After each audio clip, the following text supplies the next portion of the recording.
प्रेम से उमापति महादेव की।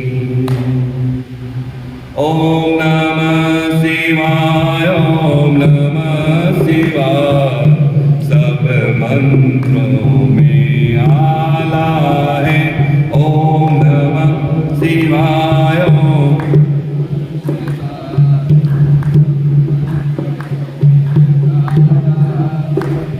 ओम नमः शिवाय, ओम नमः शिवाय। सब मंत्रों में आला है ओम नमः शिवाय।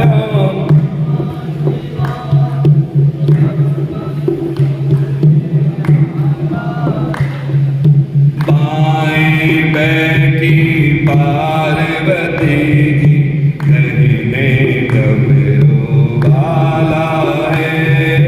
बाएं बैठी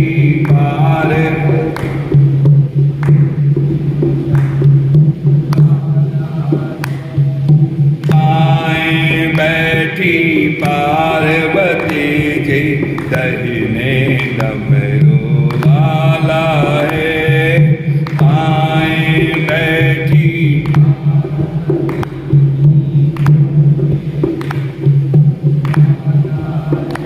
ओम नमः शिवाय, ओम नमः शिवाय। सब मंत्रों में आला है ओम नमः।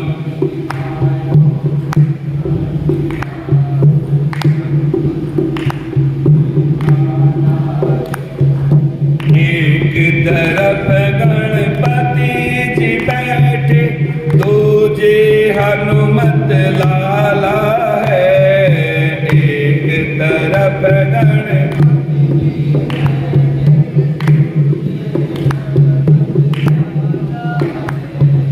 सामने से नंदी जी है, कार्तिक छमुख वाला है।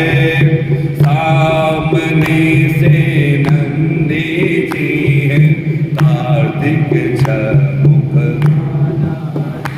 ओम नमः शिवाय, ओम नमः शिवाय। सब मंत्रों में आला है ओम नमः।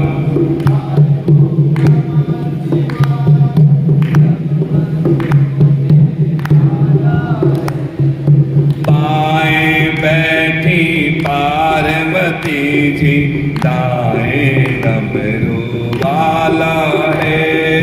बाएं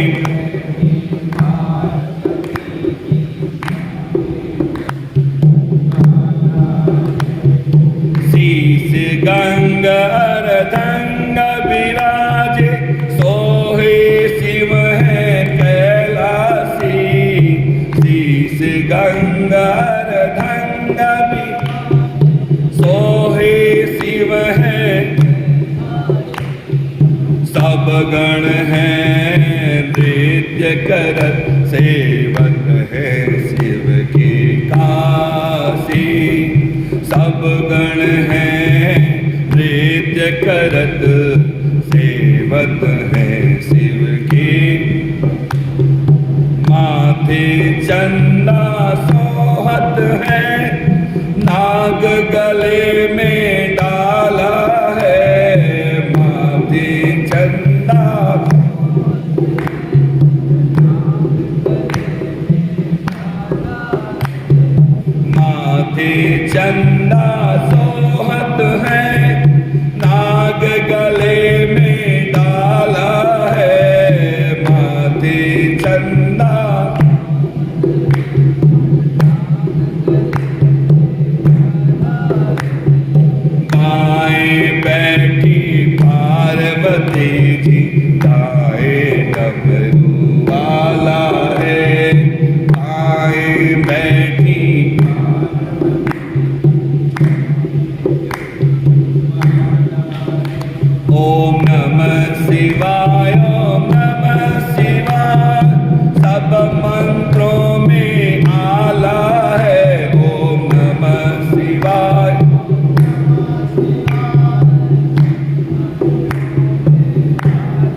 जी दाएं डमरू वाला है, बाएं बैठी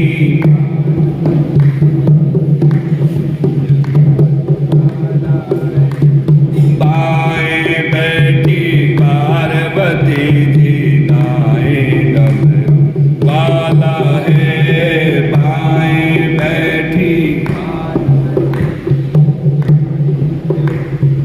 वाला है। प्रेम से बोल उमापति महादेव की।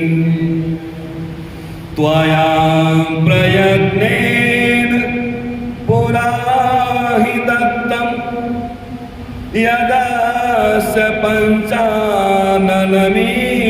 चिह्नं तस्मात् क्षमस्व मनोग्रहर्हि कुरु प्रसादं विधेमोऽस्मै, कुरु प्रसादं विधेमोऽस्मै। आपने परसों, क्योंकि कल तो गुरु पूर्णिमा थी, हमने गुरु पूर्णिमा के ऊपर ही प्रचार करें। परसों शिव पुराण के विदेश्वर संहिता के अंतर्गत श्रवण किया कि किस प्रकार से ब्रह्मदेव असत्य का सहारा लेते हैं और लेने के बाद केतकी को साक्षी बनाया और बनाने के बाद जैसे ही केतकी असत्य के पक्ष में साक्ष्य देते हैं, भगवान विष्णु सरल हृदय हैं, सत्वगुण संपन्न है और इसलिए उन्होंने बड़े आराम से स्वीकार कर दिया, ठीक है आप श्रेष्ठ हैं। परंतु भगवान शिव से बर्दाश्त नहीं हुआ और उन्होंने काल भैरव को आदेश दिया कि महाराज इनकी अर्चना खड्ग से की। और जैसे आदेश मिला वैसे ही काल भैरव ने ब्रह्मा जी का 5वां सिर काट दिया। वह शीश जाकर के काल भैरव के हाथ में चिपक गया। दूसरा शीश काटना चाहते हैं, तब तक भगवान श्री विष्णु स्तुति करने लगे, प्रभु पूर्व काल में आपने ही संसार की रचना करने के लिए ब्रह्मा जी को 5 मुख दिए और आप स्वयं उस मुख को काट रहे हैं। बात समझ में नहीं आती, अरे अपराध हुआ है, मैं स्वीकार करता हूं, लेकिन कोई बात नहीं, कहीं ना कहीं आपकी माया है जिसने इन्हें प्रभावित कर। अब थोड़ा भगवान विष्णु की सहायता मिल गई तो ब्रह्मा जी स्तुति करने लगे, प्रभु बहुत बड़ी गलती मुझसे हो गई।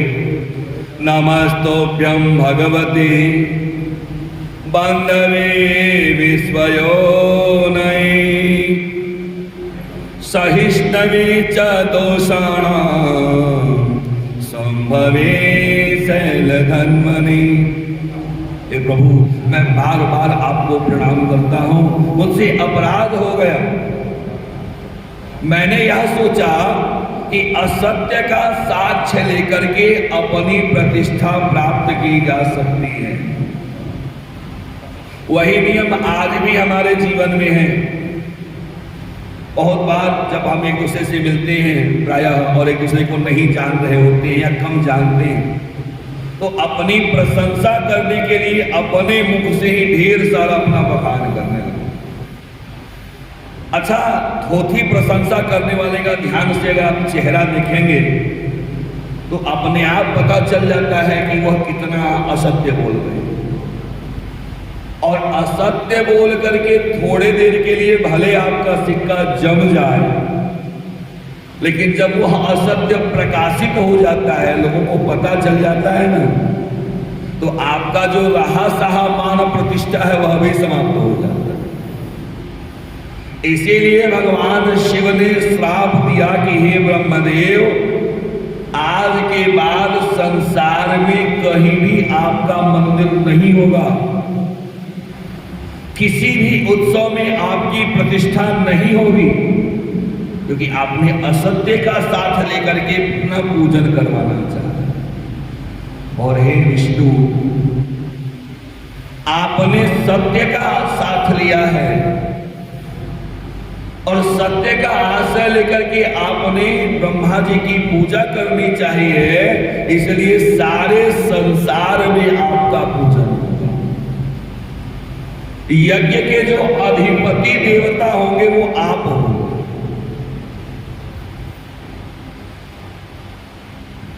जब ब्रह्मा जी ने स्तुति की, क्षमा याचना की, तो भगवान शिव ने कहा कि ठीक है, आपका मंदिर तो कहीं नहीं होगा, लेकिन पूजन के अंत में आपका पूजन होगा। तो जैसे कोष्टक लगाते हैं ना, एक तरफ से लगा दूसरे तरफ से ब्रैकेट, तो पहला कोष्टक है गणपति जी और पोस्ट क्लोज होने वाला है, ब्रैकेट लगने वाला है भगवान ब्रह्मा जी का पूजन। सारा पूजन करने के बाद अंत में ब्रह्मा जी का पूजन करवाया जाता है। अगर आपने नहीं करवाया तो फिर उसका पूरा फल भी नहीं।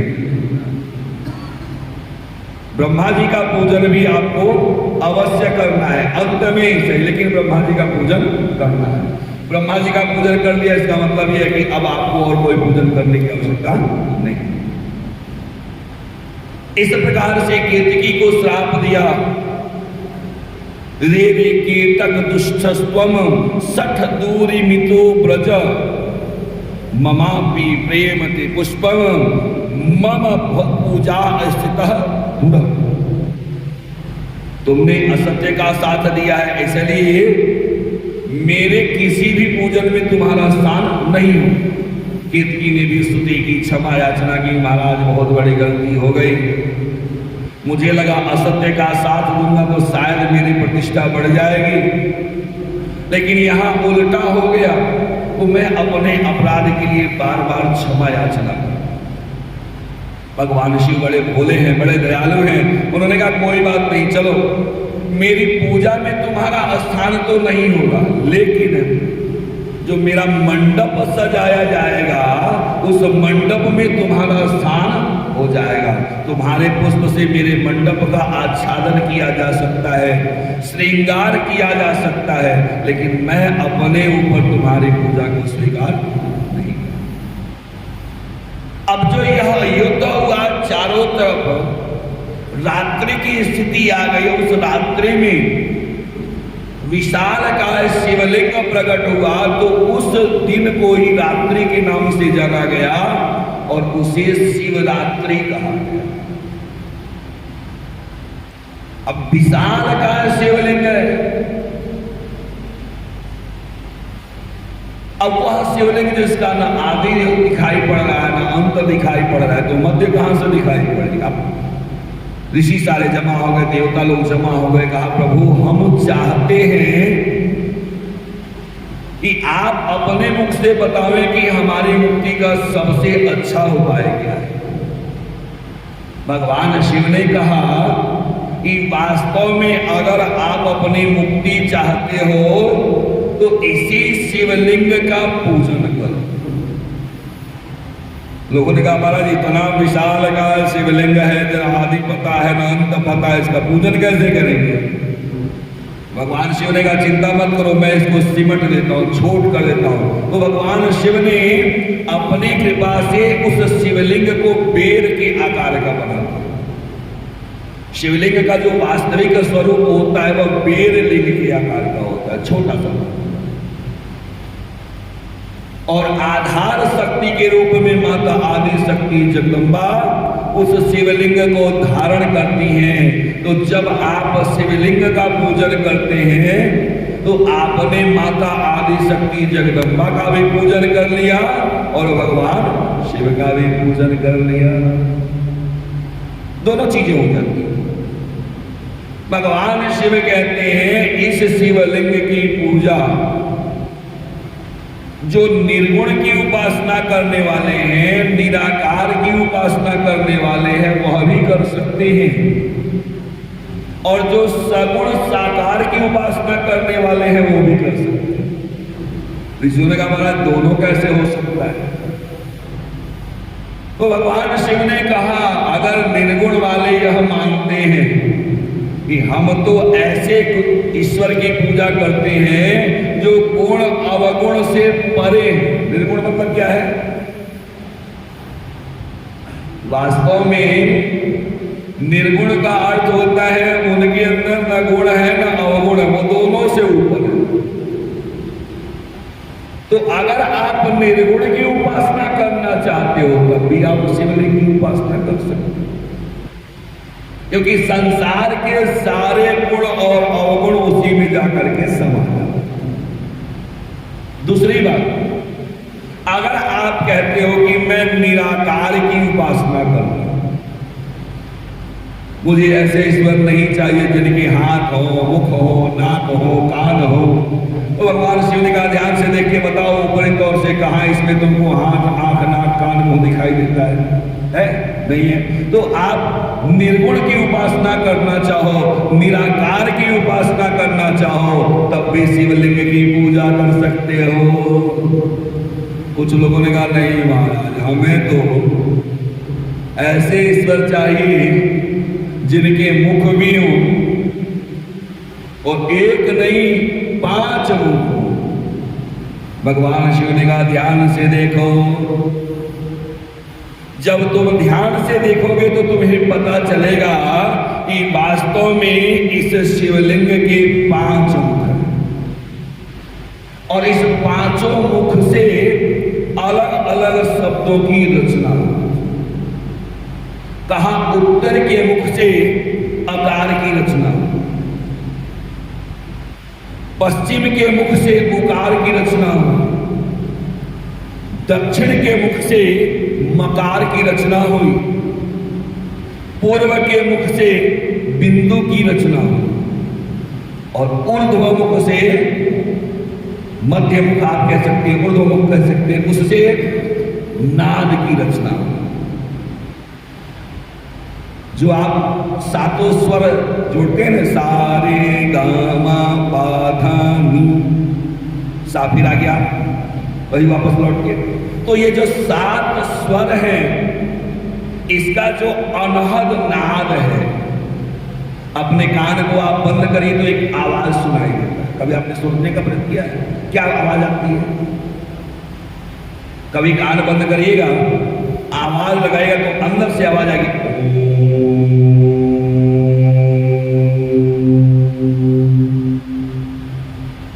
इसी प्रकार से शंख उठाइए, कान में लगाइए, आवाज आता है।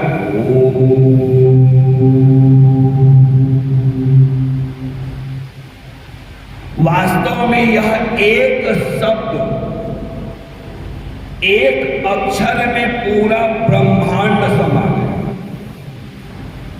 तो भगवान शिव कहते हैं अगर तुमको सगुण साकार रूप की पूजा करनी है तब भी तुम शिवलिंग का पूजन कर सकते हो। जैसा कि हमने बताया कि भगवान शिव के 5 कृत्य हैं। पहले कृत्य क्या नाम है? सर्ग। जब संसार में केवल जल ही जल होता है तो भगवान अपनी इच्छा मात्र से फिर से संसार का विकास करते हैं, प्रकट करते हैं, प्राणियों की रचना करते हैं, तो उसका नाम है सर्ग। और उसके बाद जब प्राणियों की वृद्धि करने का समय होता है तो उनकी लीला से ही प्राणियों की वृद्धि होती है, उसका नाम है स्थिति। सर्ग, स्थिति। और जब बहुत ज्यादा प्राणी पड़ जाते हैं और सोचते हैं संसार में सब कुछ हम ही हम हैं, है ना, कहीं कोई OMG निकालने लगता है, ओ माय गॉड पिक्चर निकालने लगता है, कहीं कुछ निकालने, तो भगवान ने कहा रुको एक रिसाइकलिंग कर देता हूं। तो उन्होंने भेज दिया कोरोना। शिव पुराण की वायव्य संहिता में कोरोना नाम का विषाणु का उल्लेख है, उसको बकायदे अंडरलाइन किया गया था कि ऐसा आएगा। तो भगवान ने एक रिसाइकलिंग करनी शुरू कर दी। और जो रिसाइकलिंग करना शुरू किया तो कहा अब बताओ कितने तुम वैज्ञानिक हो, कितने तुम बुद्धि वाले हो, कितना तुम्हारे पास ज्ञान है, सारा प्रयोग कर दो। सब करके थक गए, पता ही नहीं चला कहां से आया, कौन सी बीमारी है, उसका सही उपचार। तो भगवान जब पृथ्वी में असामंजस्यता स्थापित हो जाती है तो तीसरा कर्म है संहार, है ना। और चौथा कृत्य है तिरोभाव। याद रखिए, सबका संहार नहीं होता है। जो संसार में रहते हुए भी संसार के नहीं रहते, उनका जीवन अपने आराध्य के प्रति समर्पित हो जाता है, वह है तिरोभाव। सुख दुख, मान अपमान, हानि लाभ, जीवन मरण, यश अपजस, जो इन सबसे बिल्कुल परे रहते हैं। हानि आया वो भी सहज भाव से स्वीकार कर लिया, लाभ आया वो भी सहज भाव से स्वीकार कर लिया। तो जो इनसे परे रहते हैं वह है तिरोभाव। और ऐसे लोगों का नाश नहीं होता कभी भी, याद रखिएगा। भले रूप परिवर्तित हो जाए लेकिन नाश कभी नहीं। तो भगवान शिव का चौथा कृत्य है तिरोभाव। और जब आप संसार में रहते हुए संसार के प्रत्येक प्राणी में अपने आराध्य का दर्शन करने लगते हैं तो वह होता है कैवल्य की प्राप्ति, मोक्ष। ये 5 कृत्य भगवान शिव के हैं। भगवान शिव ने कहा कि वास्तव में शिवलिंग का पूजन सभी कर सकते, जो चाहे कर सकते, किसी के लिए मनाही नहीं है। चाहे वह स्त्री हो अथवा पुरुष हो, सकाम रूप से चाहे पूजन करना चाहे निष्काम रूप से पूजन करना चाहे, सभी लोग बड़े प्रेम से शिवलिंग का पूजन कर सकते हैं। शिवलिंग एक प्रकार का नहीं होता है। वास्तव में शिवलिंग जो होता है मूल रूप से 5 प्रकार का होता है, मूल रूप से प्रकृति के अनुसार और धातु के अनुसार। तो चांदी के भी शिवलिंग होते हैं, स्वर्ण के भी शिवलिंग होते हैं, पत्थर के शिवलिंग होते हैं, धातु के शिवलिंग होते हैं, लकड़ी के शिवलिंग होते हैं, लोहे के शिवलिंग होते हैं। लेकिन सबके लिए वो नहीं सुलभ है। सबके लिए सबसे आसान है पत्थर का शिवलिंग। भगवान शिव कहते हैं कि अगर वास्तव में तुम्हें मेरी पूजा करनी है तो कम से कम रुद्राक्ष धारण अवश्य करना। रुद्राक्ष 1 मुखी से लेके 14 मुखी तक का होता है और सबके धारण करने के अलग अलग मंत्र हैं और सबका अलग अलग फल है। लेकिन ये सावधान रहिए, रुद्राक्ष धारण करने के बाद आपके जीवन में मांस, मदिरा, लहसुन, प्याज, हींग विशेष रूप से वर्जित है। जितना भोजन कर सकते हैं घी का भोजन करिए, रिकॉर्ड होता है। लेकिन अभी किसी को कह दिया जाए तो कि महाराज पचता ही नहीं है, खाएं कैसे। संसार का जितना बेकार पदार्थ है वह पच जाता है, लेकिन घी जो हमारे तन और मन दोनों को शुद्ध रखता है वो हमें पचता नहीं। कहते हैं कि वास्तव में भोजन का सार तत्व घी है। बिना घी के भोजन राक्षस करते हैं। ज्यादा अगर व्यवस्था नहीं हो तो 100 ग्राम घी ले लीजिए और उसमें एक लकड़ी डाल दीजिए, सीख डाल दीजिए, सारा भोजन बन गया। एक सीख से निकालिए, एक बूंद, एक ड्रॉप डाल दीजिए, किसी भोजन में आपका भोजन शुद्ध हो गया। और वही भोग भगवान को लगता है। अगर भोजन में घी नहीं है तो वह भोग भगवान को नहीं लगता। तो अगर आप रुद्राक्ष धारण करना चाहते हैं तो सबसे पहले आपको अपने जिह्वा पर नियंत्रण होना चाहिए। रुद्राक्ष पूरे शरीर में आप धारण कर सकते हैं। सूत जी महाराज कहते हैं कि भगवान शिव ने कहा कि संसार में जो लोग त्रिपुंड नहीं लगाते, इसके साथ साथ जो लोग भस्म धारण नहीं करते, रुद्राक्ष धारण नहीं करते और पंचाक्षर का जप नहीं करते, इनमें से एक भी आप कर रहे हैं तो भगवान शिव के पूजन के अधिकारी हैं। पांचों कर लिया तो अच्छी बात है, अगर 5 नहीं कर सकते तो कम से कम अगर भगवान शिव के पंचाक्षर मंत्र नमः शिवाय का जप भी कर रहे हैं तो आप शिव पूजन के अधिकारी हैं, इसमें कहीं कोई बुराई नहीं। इसके साथ साथ कहा रुद्राक्ष धारण करना चाहिए। 1 से 14 मुख तक का रुद्राक्ष है, बड़ी विस्तृत व्याख्या उसके विषय में कभी बाद में बात करेंगे। ऋषियों ने पूछा महाराज जो यह शिवलिंग है आमतौर पे विशाल का तो दिखाई दे रहा है, लेकिन यह स्वरूप क्या है? तो भगवान शिव के तरफ से नंदी ने उत्तर दिया है कि वास्तव में शिवलिंग जो होता है वह 5 प्रकार का होता है। पहला जिसको कहते हैं स्वयंभू शिवलिंग, भगवान शिव अपने भक्तों पर अनुग्रह करने के लिए अपने आप जहां पर प्रकट होते हैं उसको कहते हैं स्वयंभू शिवलिंग, जिसकी कोई सीधा स्थापना नहीं की।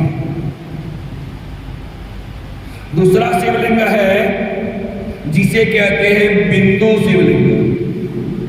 आप ओंकारेश्वर शिवलिंग को बिंदु शिवलिंग के रूप में समझ सकते हैं, जहां बिंदु नादमय होकर के अस्थावर और जंगम रूप में प्रकट होते हैं, वह है बिंदु शिवलिंग। एक भगवान की भ्रुकुटी से बिंदु प्रकट हुई और वहीं से शिवलिंग प्रकट हुआ, उसको कहते हैं बिंदु शिवलिंग।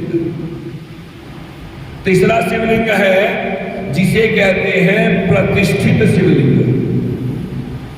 कोई गया हिमालय के पास, वहां से शिवलिंग लेके आया, काशी से शिवलिंग लेके आया और ला करके बड़े प्रेम से विधि विधान के साथ शिवलिंग की स्थापना की। स्थापना कैसे करते हैं? आप पहले अगर आप शिवलिंग लेकर के आते हैं ना तो 24 घंटे तक उसको आपको अन्न के अंदर रखना है, पूरा भर देना है। फिर 24 घंटे आपको फूल में रखने हैं, फिर 24 घंटे आपको जल के अंदर रखना है। फिर उसके बाद जब निकाल के उसको विधिवत प्राण प्रतिष्ठा करके जो स्थापित किया जाता है वह बन जाता है प्रतिष्ठित शिवलिंग। चाहे वह ऋषियों के द्वारा स्थापित हो, चाहे राजाओं के द्वारा स्थापित हो, चाहे भक्तों के द्वारा स्थापित हो, परंतु जो शिवलिंग की प्रतिष्ठा की जाती है, स्थापित करते उसको प्रतिष्ठित शिवलिंग कहते हैं। चौथा शिवलिंग है चर शिवलिंग। चर का मतलब होता है चलने वाला। जैसे मान लीजिए किसी के मन में इच्छा हुई कि मुझे अपने घर में एक शिवलिंग की स्थापना करनी है। अब घर में तो आप अचर शिवलिंग की स्थापना कर सकते नहीं है, क्या करेंगे? कहा अंगुल से माप लीजिए, अंगुल से माप लीजिए। आपके घर में शिवलिंग 6 अंगुल से बड़ा नहीं होना चाहिए। 6 अंगुल यानी 1 बित्ता का आधा। 1 बित्ता में 12 अंगुल होता है। 6 अंगुल से अधिक का शिवलिंग आपके घर में होना नहीं चाहिए। उस शिवलिंग के अंतर्गत लिंग, नाभि, जिह्वा, नासाग्र, शिखा, इन सभी क्रमों में आध्यात्मिक शिवलिंग की स्थापना की जाती है। एक चरलिंग तो वह हो गया जो छोटा सा है, 6 अंगुल का, आप अपने घर में रखे हो, एक स्थान से दूसरे स्थान पे रख सकते हो। और दूसरा मूर्तिमान स्वरूप दे दिया गया। तो इन शिवलिंग को चल शिवलिंग के नाम से जानते हैं। और पांचवा शिवलिंग है जिसे गुरु शिवलिंग के नाम से जानते हैं। संसार में जितने भी धातु हैं, उन धातुओं के द्वारा जिस शिवलिंग का निर्माण होता है उसे गुरु शिवलिंग के नाम से जानते हैं। प्रेम से पति महादेव की। और इस प्रकार से भगवान शिव ने कहा कि शिवलिंग की पूजा कर सकते हो। किसी ने पूछा महाराज कैसे पूजा करना चाहिए, किसकी पूजा स्वीकार विशेषता होती है? भगवान शिव कहते हैं सबसे पहले याद रखिए, आप साध्य साधन खंड सुन रहे हैं। भगवान शिव ने कहा कि अगर मेरी पूजा करनी है तो सबसे पहले जीवन में सदाचार होना चाहिए। अगर आपके जीवन में सदाचार नहीं है, आपके जीवन में नियम नहीं है, तो चाहे जितनी भी पूजा कर लो वह पूजा मैं स्वीकार नहीं करता। दूसरी बात भगवान शिव ने कही कि सबसे पहले अगर बहुत ज्यादा मंत्र नहीं आते तो पंचाक्षर मंत्र का प्रयोग कर लो। और वो पंचाक्षर मंत्र है क्या? नागेंद्रहाराय त्रिलोचनाय भस्मांग रागाय महेश्वर नित्याय शुद्धाय दिगंबराय तस्मै नकाराय नमः शिवाय मंदाकिनी सलील चंदन चर्चिताय नंदेश्वर प्रमथनाथ महेश्वराय मंदार पुष्प पुष्प सुपूजिताय तस्मै मकाराय नमः शिवाय शिवाय गौरी मदन्नाब्जविन्द सूर्याय दक्षाध्वरनासिकाय श्रीनीलकण्ठाय विश्वेश्वराय तस्मै शिकाराय नमः शिवाय वसिष्ठकुम्भोद्भव गौतमार्यं मुनीन्द्रदेवार्चितशेखराय चन्द्रार्क वैश्वानरलोचनाय तस्मै मकाराय नमः शिवाय यक्षस्वरूपाय जटाधराय पिनाकहस्ताय सनातनाय दिव्याय देवाय दिगंबराय तस्मै यकाराय नमः शिवाय। ये 5 अक्षर है नमः शिवाय। पांचों की व्याख्या करने लगे, बहुत समझ लेगा, संक्षेप में आप समझ ले। नागेंद्र हाराय त्रिलोचनाय भस्मांग रागाय महेश्वराय। हम भगवान शिव से कहते हैं कि हे प्रभु, आप तो संसार में नागों का हार बना के रखते हैं, या दूसरे शब्दों में कहें तो नागों में जो सबसे खतरनाक नाग है नागेंद्र, नागों का राजा कौन है? नाग के राजा कौन है? नहीं, भगवत गीता के अनुसार नागों के राजा वासुकी हैं। तो भगवान शिव अपने गले में वासुकी को धारण करते हैं।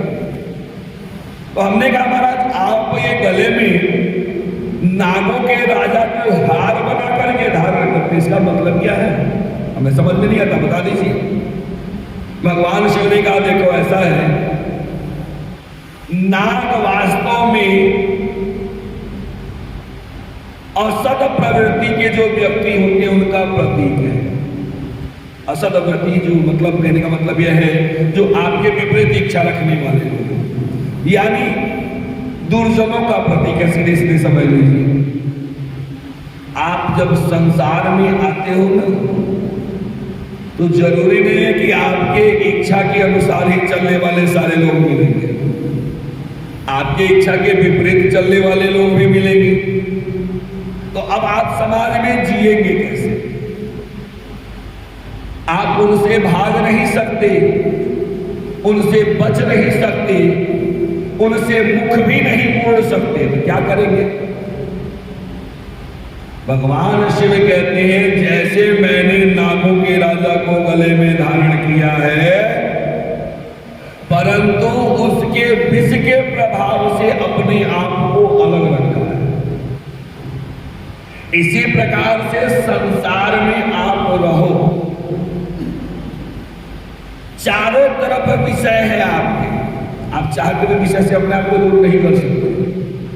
अरे संसार में तो राग भी होगा, रंग भी होगा, सब होगा, गलत कुछ भी नहीं है। केवल आपको अपने सोच बदल देते हैं, यानी गले तक आप कीचड़ में रहो, गले तक आप जल में रहो, और अगर आपका नाक और मुख ऊपर रहता है तो जल से आप प्रभावित नहीं हो सकते। इसी प्रकार से संसार में आप रहो, परंतु कभी भी अपने मन में उस विषयों को आने मत दो।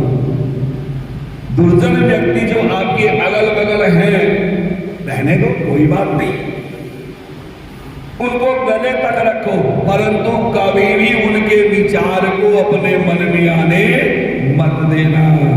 और अगर ऐसा आपने कर लिया तो समझ लो कि आप समझ गए कि मैंने नागों को हार छोड़ा।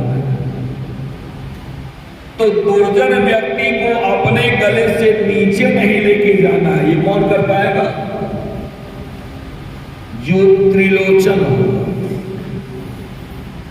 हमारे आपके पास कितनी आंखें हैं? दो। परंतु जब रात को हम सो जाते हैं तो उस समय हमारी ये दोनों आंखें तो बंद हो जाती है, फिर भी हम स्वप्न देखते हैं। तो देखने का काम तो आंखों का है, ये दोनों बंद है तो फिर हम देखते कैसे हैं? का संसार में प्रत्येक व्यक्ति के पास 3 आंखें हो। अंतर सिर्फ इतना है कि संसार का प्रत्येक व्यक्ति जब इन 2 आंखों को बंद करता है तो तीसरा खुल जाता है, और जब तीसरा बंद होता है तो ये दोनों आंखें खुल जाती हैं। इसीलिए सत्य का भास नहीं हो पाता। लेकिन कभी कभी साधना करते करते, भक्ति करते करते आप में वह योग्यता आ जाती है कि आप इन दोनों आंखों के साथ तीसरा नेत्र भी खोल लेते हो, ज्ञान चक्षु खोल लेते हो। और जब तीसरा नेत्र खुल जाएगा तो फिर आपके अंदर वह शक्ति आ जाएगी कि चाहे आपके पास दुर्जन व्यक्ति आवे तो भी उसको बिठा लो, सज्जन व्यक्ति आवे तो भी उसको बिठा लो। याद रखिए, ये कहने से काम नहीं चलेगा। भाई बड़ा अमुक व्यक्ति बड़ा पापी है, उसको दूर करो, उसके पास हमें नहीं रहना। इसका मतलब क्या है? आप कमजोर हो, है ना? कहीं ना कहीं आप मन से कमजोर हो। लेकिन अगर आप मन से मजबूत हो, त्रिलोचन हो, तो कोई फर्क नहीं पड़ता। दुर्जन व्यक्ति आए, ठीक है भाई बैठिए, आपका भी स्वागत है। सज्जन व्यक्ति आए, वह भी बैठिए, स्वागत है। तो अगर आपने दोनों को बिठा दिया तो हो सकता है सज्जनों का कुछ गुण दुर्जनों के पास चले जाए और उनकी दुर्जनता का नाश हो जाए। प्रेम से पति महादेव की। तो आपको त्रिलोचन बनना, और जब त्रिलोचन बन जाओगे तब क्या होगा? तो चाहे आपको भस्म मिले और चाहे आपको उबटन मिले। उबटन समझते हैं ना? उजिला, उबटन, अंगराग सब एक ही प्रतीक हैं, अलग अलग चीजों से बनाए जाते हैं, लेकिन प्रतीक एक ही है। आपको बिना साबुन लगाए, बिना शैम्पू लगाए, बिना क्रीम लगाए, बिना पाउडर लगाए चैन नहीं है। और शिव जी का श्रृंगार क्या है? भस्मांगरागाय महेश्वराय। भगवान शिव अपने शरीर में भस्म लगाते, और वो भी कौन सा भस्म है? चिता भस्म। हम लोग जाते हैं, किसी की अंतिम यात्रा में शामिल हो गए, उसको जलवा के आए तो कहा भैया घर में नहीं प्रवेश मिलेगा, पहले आपको स्नान करना पड़ेगा, उसके बाद आओ मिर्चा खाओ, अग्नि स्पर्श करो, पत्थर को स्पर्श करो, फिर स्नान करो। एक बार तो वस्त्र के साथ स्नान किया, अब वस्त्र सारे बाहर निकालो, फिर स्नान करो, फिर घर में प्रवेश करो। और भगवान शिव का जो श्रृंगार होता है, उज्जैन में महाकाल की जो आरती होती है वो भस्म आरती है, चिता भस्म। ऋषियों ने कहा महाराज बताइए इतना दुर्भाव क्यों? भगवान के दूसरा कारण जानते हो क्या? तुमने तत्व को जाना ही नहीं। संसार में तत्व है भस्म। संसार की सारी चीजें भस्म और मिट्टी से बनी है, और अंत में भस्म और मिट्टी में ही जाकर के बाकी का जो भी आपको रूप दिखाई दे रहा वो परिवर्तन है, और यह परिवर्तन ही माया है। कभी महल खड़ा, झोपड़ा रहता है, झोपड़ा से घर बना, घर से महल बना, महल से राज दरबार बना, और फिर राज दरबार जाके मिट्टी में मिल गया। तो जो तत्व है वह है मिट्टी, तत्व है वह है राख। पहले हम लोग बचपन में, शायद आप लोगों को याद होगा, पता नहीं किसने बता दिया था कि शरीर मिट्टी का है, तो हम लोग खुरसते थे अपने चमड़े को। तो जब खुरसते थे ना तो उसमें से ऐसा मिट्टी जैसा निकलता, हम लोग कहते देखो मिट्टी का शरीर बना हुआ है। सत्य है, ये 5 तत्व का जो शरीर बना हुआ है यह मिट्टी और भस्म से बना हुआ है, और फिर मिट्टी और भस्म जाके मिल जाए। तो उसके बाद अगर आपको बुढ़ापा आ गया तो कौन सी चिंता, किसी को जवानी आ गई कौन सी चिंता। अरे अगर आपकी जवानी नहीं रही तो आपका बुढ़ापा भी नहीं रहेगा। अगर आपके जीवन में सुख नहीं रहा तो दुख भी नहीं रहेगा। जिस दिन आपने जीवन में सुख और दुख दोनों को एक मान लिया, उसी दिन आपके जीवन से सारे कष्ट दूर हो जाएंगे।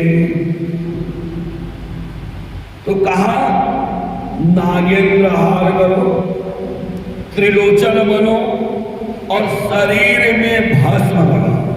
याद रखिएगा, जब से साबुन और शैम्पू बनने लगे ना, तब से बाल हमारे कम होने लगे, सूख जाते हैं, तमाम प्रकार के चर्म रोग हो जाते हैं। आप लोगों का तो पता नहीं, लेकिन मैंने किया है।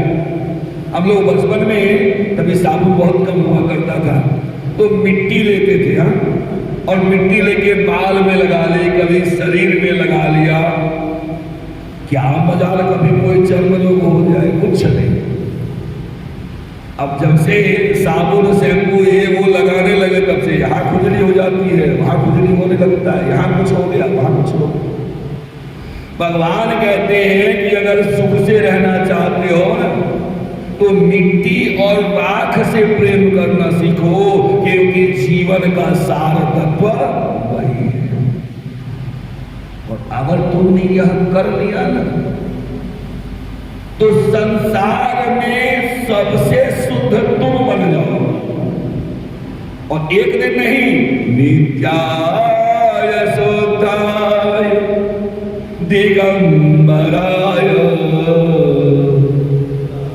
संसार भले कहे कि तुम जो हो दिगंबर हो, बिना कपड़े के हो, परंतु सत्य यह है कि बिना कपड़े के भी तुम सबसे शुद्ध हो जाओगे। अगर तुमने नागों का हार बना लिया, त्रिलोचन बन गए, भस्म को अंगराग बना लिया, तो उसके बाद जितने भी ऋषि हैं, चाहे वह कुंभकर्ण, चाहे गौतम हो, चाहे देवल हो, वो सारे के सारे तुम्हारी वंदना करेंगे। यह भाव है नमो शिवाय। तस्मै शिकाराय नमः शिवाय। वे संसार में चाहे आप गंगा जी में नहाओ, चाहे यमुना में नहाओ, चाहे सरस्वती जी में गोता लगाओ, लेकिन आप पहले से ही शुद्ध हो। अगर आपके अंदर पहले के नकार वाले भाव है ना, तो आपके स्नान करने से गंगा आदि नदियां शुद्ध हो जाएंगी। बोलो, हम तो कहते हैं कि हम गंगा जी में जाएंगे, हम नहाएंगे तो हम शुद्ध हो जाएंगे। भगवान शिव कहते हैं जो मैं कहता हूं करके देखो, तुम्हारे स्नान करने से गंगा जी शुद्ध हो जाएंगे। जब गंगा जी ऊपर से आने लगी, भागीरथी ने तपस्या की, बुलाने लगे, तो गंगा जी जब ब्रह्मलोक से चले तो उन्होंने पूछा ब्रह्मा जी से कि महाराज एक बात बताइए, संसार के सारे पापी मुझ में स्नान करेंगे और सबके मल को मैं धो करके साफ कर दूं, तो सारे लोग तो शुद्ध हो जाएंगे, फिर मैं तो अपवित्र हो जाऊंगी। फिर ब्रह्मा जी ने कहा देवी आप निश्चिंत होकर के जाओ, 1,00,000 पापी आप में स्नान करेंगे और जितनी गंदगी होगी, कोई एक भगवत भक्त आप में आकर के स्नान कर देगा तो सारी की सारी गंदगी दूर हो जाएगी। प्रेम से गंगा भवानी की। तो यह है महत्व नमो शिवाय। और इसी प्रकार से आपके जीवन में कार्य भी करता है, इसी प्रकार से आपका जीवन प्रभावित भी होता है। इसके साथ साथ भगवान शिव ने कहा कि भस्म का त्रिपुंड लगाओ। अगर तुम्हें मेरी पूजा करनी है तो भस्म का त्रिपुंड का मतलब क्या है? सेवा करो। आप भस्म के महत्व को समझो। इसके साथ साथ कहा फूल मिल जाए तो ठीक है, नहीं तो बिल्लो पत्र तो है ही, बिल्लो पत्र से भी मेरा पूजन कर सकते हो और मैं तुम्हारे पूजन को स्वीकार। त्रिदलम त्रिगुणाकारम, 3 दल है और इसमें 3 गुण है। ये 3 गुण हमारे अंदर, 3 गुण क्या है? शब्द, रज, तम। और 3 हमारे पाप को नाश भी करते हैं। और 1 जन्म नहीं, 2 जन्म नहीं, 3 जन्म के पाप का नाश करते हैं। भगवान शिव कहते हैं लेकिन याद रखना, बिल्व पत्र जब चढ़ा रहे हो, पुष्प जब चढ़ा रहे हो, तो यह सोच के चढ़ाना कि यह पुष्प और बिल्व पत्र नहीं, आपके हृदय का भाव है। अपने हृदय को निकाल के चढ़ाना। आपने सुना होगा भगवान श्री राम शिव जी की पूजा कर रहे हैं, कमल पुष्प से पूजा कर रहे हैं। रावण को पता चल गया कि भाई अगर इन्होंने पूजा पूरी कर ली तो फिर मैं हार जाऊंगा। तो भौनी का रूप धारण किया, उसमें से 2 पुष्प उसने चोरी कर ली। सुना होगा यार, 2 पुष्प चोरी कर ली। अब भगवान शिव ने 1000 कमल का पुष्प चढ़ाने का उद्देश्य रखा। चढ़ाते जा रहे हैं, बोलते जा रहे हैं, सहस्त्र नाम से कर रहे हैं। अब शिव जी का सहस्त्र नाम आप बोलते जा रहे हैं और चढ़ा रहे हैं। जब 998 पूरा हो गया, अपराध में देखे तो पुष्प ही नहीं। अब उस समय भी तुरंत पूजन करना है। अब हनुमान जी की तरह भी जल्दी जाएंगे तो तुरंत तो लेके आएंगे नहीं, वो भी वहां नहीं मिलने वाले, वो हिमालय के पास मिलेंगे वो कमल पुष्प। क्या करें? तो भगवान श्री राम को याद आ गया कि वास्तव में मेरी मां मुझे कमल नयन कहा, तो मेरी जो आंख है वह कमल के समान है। बड़ा सुंदर भाव है, कोई गाता है। फूलों में तुम्हारी खुशबू है, पत्तों में तुम्हारी हस्ती है, फूलों में तुम्हारी खुशबू,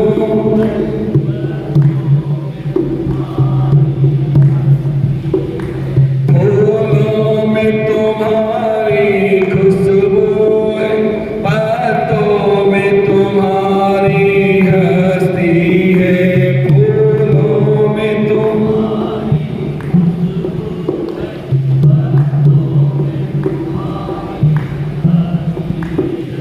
पर फूल नहीं है पास मेरे, तो नयन चढ़ाने आता हूँ। पर फूल नहीं है पास, तो अपने सुख दुख को हे भोले, मैं कह तुम्हें सुनाता हूँ। अपने सुख दुख को हे भोले, मैं कह तुम्हें।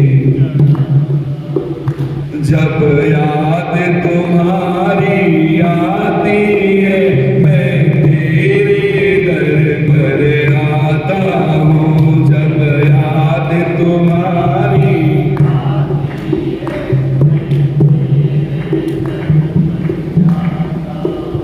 अपने सुख दुख को हे भोले, मैं कह तुम्हें सुनाता हूँ। अपने सुख दुख को हे भोले, मैं सुनाता हूँ। और यह भाव कि अगर मेरे पास कमल नहीं है तो मैं अपनी आंख को निकाल के चला।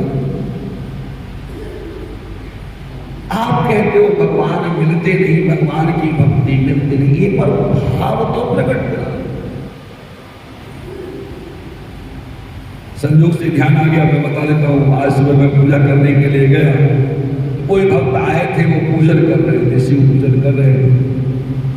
अब संयोग से उन्होंने बेल का पत्ता तो तोड़ा ही, साथ में मदार के पत्ते तोड़े।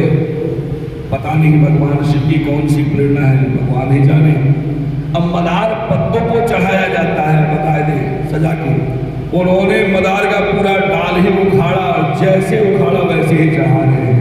तो मैं बड़े ध्यान से देखने लगा, मैंने कहा वाह, इनका भाव अच्छा ही है कहीं ना कहीं। लेकिन हम जो चढ़ा रहे हैं, जब तक हमारे मन में यह भाव होगा कि हम शिव जी को फूल चढ़ा रहे हैं, तब तक केवल फूल चढ़ाने का पुण्य मिलेगा। लेकिन अगर हमने यह सोचा यह फूल नहीं है, यह हमारा हृदय है जो हम आपको अर्पित कर रहे हैं, तो विश्वास करिए भगवान शिव की सायुज्य भक्ति आपको प्राप्त हो जाएगी। भाव के बस में चाहे कुछ भी कर लीजिए, भाव तो लेके आए। तो कहा बिल्व पत्र से पूजन करना चाहिए। इसके साथ साथ रुद्राक्ष धारण करो। संसार के सारे मंत्र आप रुद्राक्ष के माला से जप सकते हैं। तुलसी जी की माला है, उससे कभी भी आपको महामृत्युंजय जप नहीं जपना चाहिए। तुलसी जी की माला से आप भगवान श्री राम का नाम जप सकते हैं। बहुत ज्यादा इच्छा हो गई तो द्वादश अक्षर मंत्र का जाप कर सकते हैं, नमो नारायणाय कर सकते हैं, लेकिन कभी भी उसके अलावा और किसी से कुछ नहीं कर सकते। कमलगट्टा का माला होता है, उससे आप माता लक्ष्मी के जो मंत्र हैं, लक्ष्मी गायत्री, महादेव्यै च विद्महे विष्णु पत्नी च धीमहि तन्नो लक्ष्मी प्रचोदयात्, उसका जप कर सकते हैं। हल्दी के गांठ की माला से आप बगला मुखी का जप कर सकते हैं। परंतु केवल और केवल रुद्राक्ष में वह शक्ति है कि अगर वह माला आपने उठा लिया तो सबका जप कर सकते हैं, कोई दिक्कत नहीं। रुद्राक्ष वास्तव में ऋषियों ने पूछा, महाराज ये रुद्राक्ष प्रकट कैसे